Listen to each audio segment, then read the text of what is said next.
नमस्कार दोस्तों, स्वागत है आप सभी का एक बार फिर से हमारे चैनल पवित्र वैदिक विचार पर। श्री शिवाय नमस्तुभ्यं। देखिए, आज का ये वीडियो बहुत ही खास होने वाला है, क्योंकि पूज्य गुरुजी कहते हैं कि कई बार हम बहुत सारे उपाय कर लेते हैं, बहुत सारे टोटके कर लेते हैं, बहुत सारे प्रयास कर लेते हैं, लेकिन हमारी कोई विशेष मनोकामना है जो परिपूर्ण हो ही नहीं पा रही है। हमारे घर की आर्थिक समस्याएं समाप्त हो ही नहीं पा रही है। हम नौकरी के लिए बहुत मेहनत कर रहे हैं, बहुत प्रयास कर रहे हैं, लेकिन सालों की मेहनत के बावजूद भी नौकरी नहीं लग पाती है।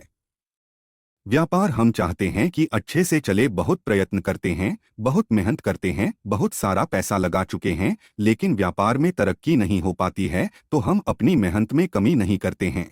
लेकिन उसके बावजूद भी अगर हमें किसी कार्य में सफलता नहीं मिल पा रही है, या फिर हमारी कोई विशेष मनोकामना है जो परिपूर्ण हो ही नहीं पा रही है, तो पूज्य गुरुजी ने कहा कि आपको सिर्फ शहद की 2 बूंदों से शिवलिंग के सामने एक विशेष उपाय जरूर कर लेना चाहिए।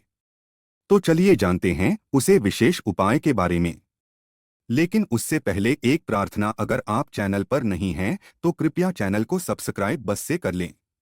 देखिए, ये वीडियो बहुत ही खास है कि किस वीडियो में हम लोग पूज्य गुरुजी द्वारा बताए गए कुछ बहुत ही खास उपायों के बारे में जानेंगे। ये उपाय आपकी बड़ी से बड़ी मनोकामना को पूर्ण करेंगे, घर में धन धान्य को बढ़ाएंगे, माता लक्ष्मी आपसे प्रसन्न होंगी, सारा दुर्भाग्य आपका समाप्त होगा, व्यापार नौकरी अच्छे से चलेगी। तो आपको इनमें से जो भी उपाय अपनी समस्या के लिए करना होगा, उपाय आप कर सकते हैं।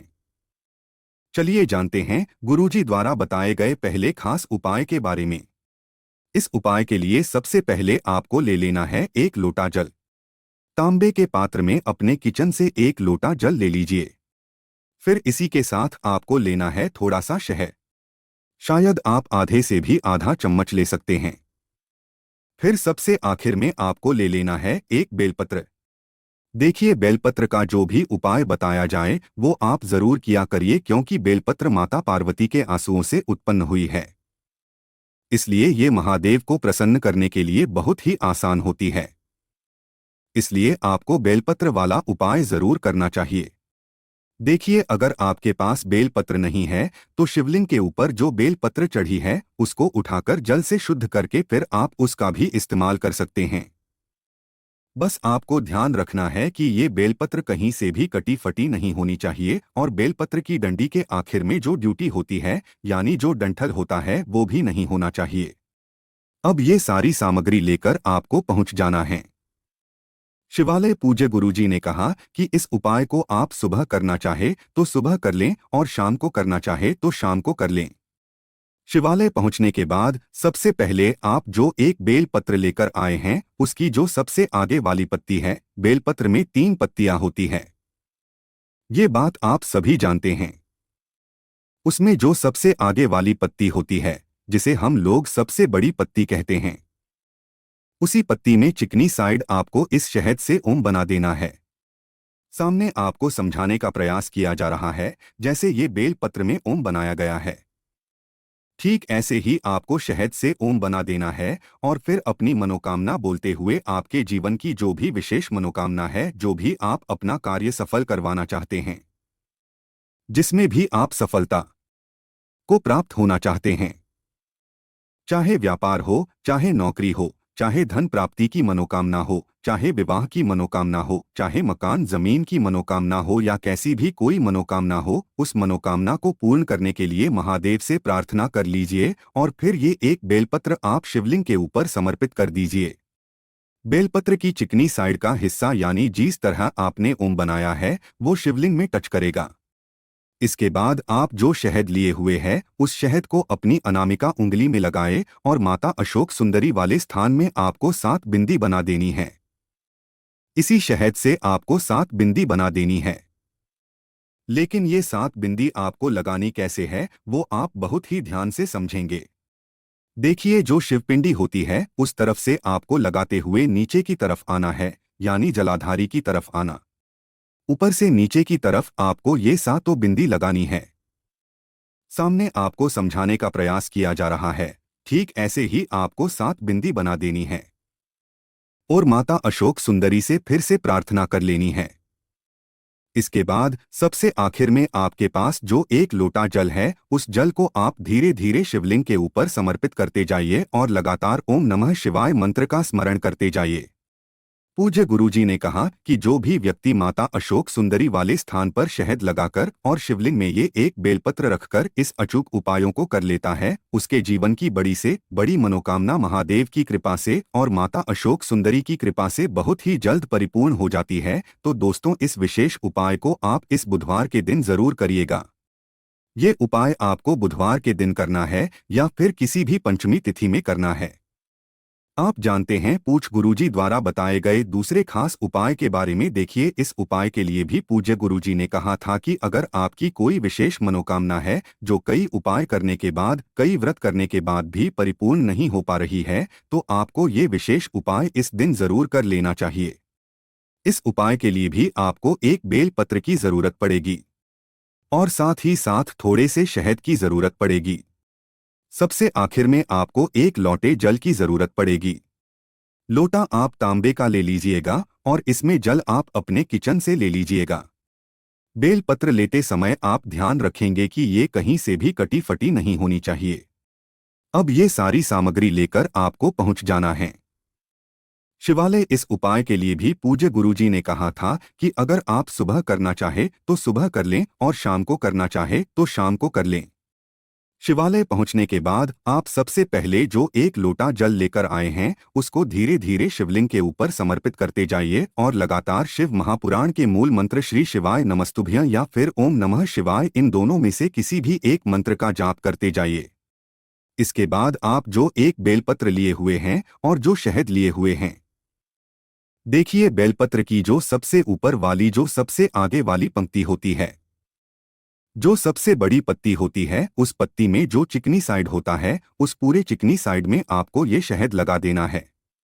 अभी पहले उपाय में आपने ओम बनाया था, लेकिन इस उपाय में आपको पूरी पट्टी में शहद लगा देना है। शहद लगाने के बाद ये पत्ती आपको अपनी हथेली में रखनी है। महादेव से आपको प्रार्थना करनी है कि आपकी ये विशेष मनोकामना है।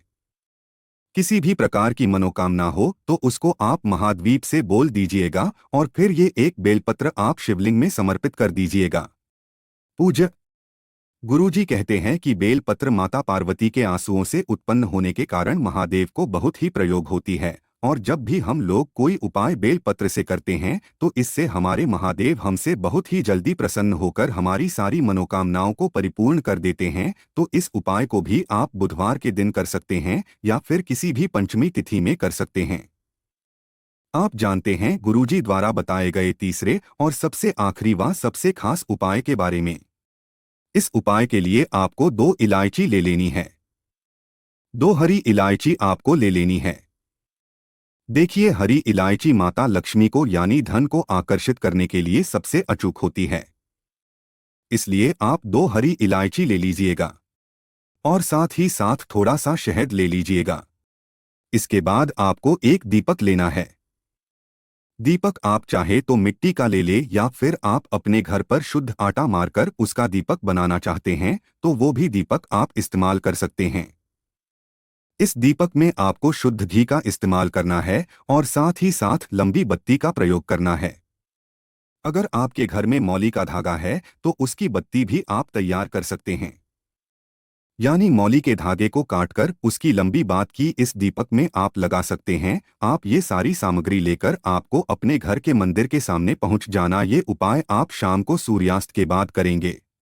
पूज्य गुरुजी हमेशा कहते हैं कि माता लक्ष्मी के निमित्त अगर हम लोगों को कोई भी उपाय करना हो तो वो हमें शाम के समय में ही करना चाहिए, यानी सूर्यास्त के बाद ही करना चाहिए, क्योंकि सूर्यास्त के बाद दैवीय शक्तियां जो होती है वो बहुत ज्यादा शक्तिशाली होती है। इसलिए आपको ये दीपक और ये सारी सामग्री लेकर अपने घर के मंदिर के सामने आ जाना है। आपके घर के मंदिर में जो माता लक्ष्मी की फोटो है या फिर माता रानी की किसी भी स्वरूप की फोटो है तो उनके सामने आप सबसे पहले थोड़े से चावल रख दीजिए और उसके ऊपर ये दीपक रख दीजिए। दीपक रखने के बाद इसको आप प्रज्वलित कर दीजिए और माता रानी के बहुत ही प्रिय मंत्र ओम महालक्ष्मी नमः, इस मंत्र का कम से कम 11 बार स्मरण कर लीजिए और फिर ये 2 हरी इलायची में से आपको एक हरी इलायची इसे दीपक में डाल देनी है। जो दीपक आपने प्रज्वलित किया इसी में एक हरी इलायची डाल दीजिए और बाकी बची हुई एक हरी इलायची थोड़ा सहन ये दोनों सामग्री लेकर आपको पहुंच जाना है शिवालय। भोज्य गुरुजी ने कहा कि ये उपाय महादेव को और महालक्ष्मी को प्रसन्न करने के लिए सबसे उत्तम उपाय साबित होगा। देखिए अब ये जो हरी इलायची दूसरी आपके पास बची हुई है इसमें चारों तरफ अच्छे से आप शहद लगा दीजिए। जब शहद आप अच्छे से इसमें लगा दे तो इसको शिवलिंग के ऊपर समर्पित कर दीजिए और महादेव से प्रार्थना कर लीजिए कि ये मेरे महादेव मेरे जीवन में जो धन से संबंधित समस्याएं चल रही है, जो आर्थिक समस्याएं लगातार जीवन में बनी हुई हैं, जिनकी वजह से घर में दुर्भाग्य बना हुआ है, रुपए पैसों की प्राप्ति नहीं हो पा रही है, बहुत मेहनत करते हैं, बहुत प्रयास करते हैं, लेकिन फिर भी घर में धन की आवक नहीं बन पा रही है, तो महादेव से आपको प्रार्थना कर लेनी है और ये दूसरी हरी इलायची पूरा शहद लगाकर समर्पित कर देनी है। पूज्य गुरुजी ने कहा कि जो भी व्यक्ति इस अचूक उपाय को कर लेता है उसके जीवन से माता लक्ष्मी कभी भी नहीं जाती है और उसका घर धन धान्य से भरा रहता है। तो दोस्तों ये थे पूज्य गुरुजी द्वारा बताए गए कुछ बहुत ही खास उपाय।